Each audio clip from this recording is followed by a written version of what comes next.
A ver, pensemos en esto.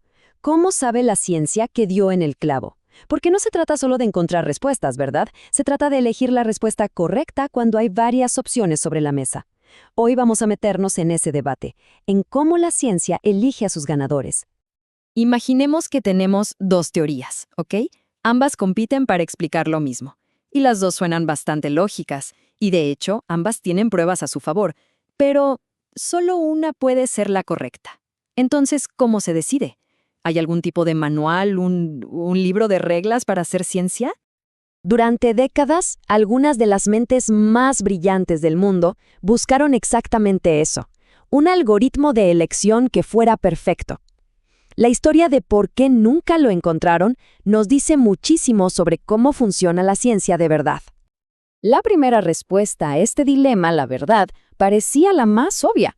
Claro que la ciencia debe seguir un manual, un conjunto de reglas súper claras, objetivas, que si uno las aplica bien, pues siempre nos llevan a la verdad.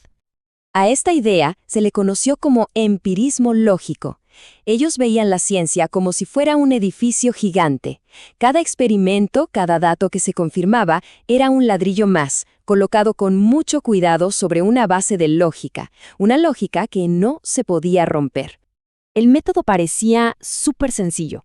Se propone una teoría, se sale a buscar evidencia que la confirma, y mientras más evidencia se encuentra, más sólida se vuelve la teoría. Con cada experimento exitoso, el muro del conocimiento iba creciendo, ladrillo a ladrillo. Daba la sensación de ser un proceso ordenado, muy racional, imparable. Pero, ¿y si todo este enfoque estaba mal desde el principio? Porque llegó un filósofo que lo puso todo de cabeza. Dijo que el objetivo de la ciencia no era construir, sino todo lo contrario, intentar demoler. El cambio de perspectiva fue radical.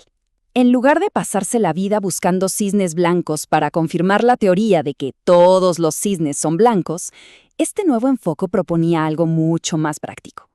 Salir a buscar un solo cisne negro. Uno solo. Y este es el corazón del falsacionismo de Karl Popper. Hay algo clave aquí. Millones de observaciones a favor no pueden probar una teoría con certeza absoluta. Pero una sola observación en contra, esa sí puede destruirla para siempre. Así que, para Popper, una buena teoría científica no es la que parece más segura, sino la más valiente. Esa que hace predicciones tan específicas que se está arriesgando todo el tiempo a que la refuten.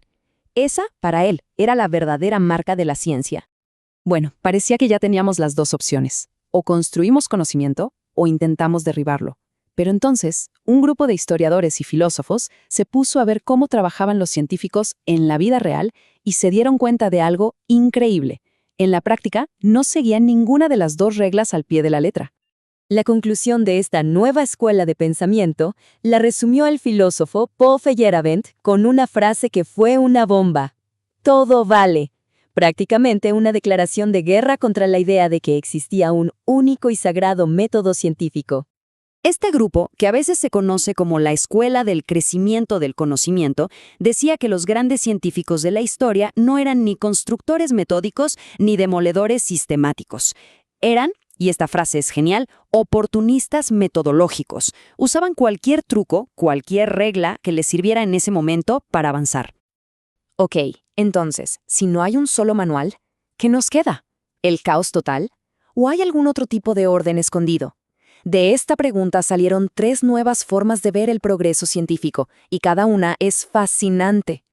Las respuestas se fueron a los extremos. Por un lado, Feyerabend gritaba «quemen el manual», proponiendo un anarquismo total.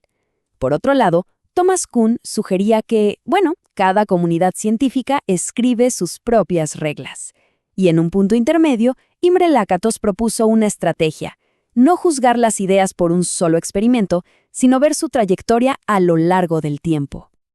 Para Feyerabend, lo mejor era que hubiera muchísimas teorías compitiendo, incluso las más locas, porque cualquier regla, por muy buena que pareciera, al final iba a terminar ahogando la creatividad y frenando el progreso. La idea de Thomas Kuhn, fue súper influyente. Él decía que lo que une a los científicos no son reglas de hierro, sino valores que comparten, como por ejemplo la búsqueda de la simplicidad o la precisión. Pero aquí está el truco. Dos científicos pueden valorar la simplicidad y aún así no estar de acuerdo sobre cuál de dos teorías es realmente más simple. Imre Lakatos, por su parte, ofreció una especie de camino medio.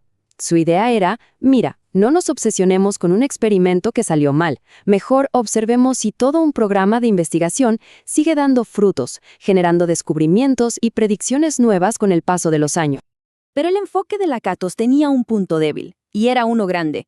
¿Cuánto es a largo plazo?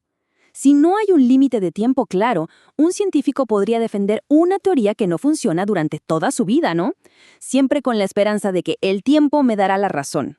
¿Y entonces, en qué quedamos después de todo este viaje? ¿En la anarquía? ¿En reglas que cambian a cada rato? Pues la filosofía de la ciencia más moderna ha llegado a una conclusión mucho más balanceada. El problema de fondo es que los dos extremos fallaron. Por un lado, la idea de un manual de reglas perfecto que nadie en el mundo real sigue. Y por el otro, la idea de simplemente describir lo que hacen los científicos y darlo todo por bueno. Ninguna de las dos opciones nos sirve de mucho.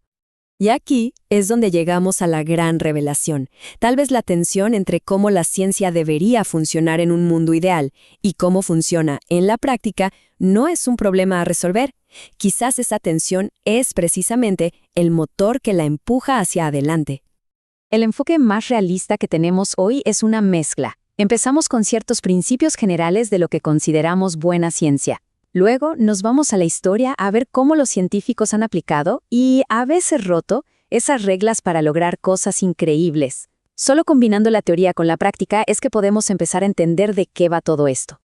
Y esto nos deja con una última pregunta, una gran paradoja. La búsqueda de un método científico perfecto fracasó. No existe ese manual infalible. Y sin embargo, la ciencia es, sin duda alguna, la forma más confiable que hemos inventado para conocer el mundo. ¿Por qué? Quizás su verdadera fuerza no está en tener reglas fijas, sino en su capacidad incansable, a veces caótica pero constante, de cuestionarse, de corregirse y de evolucionar.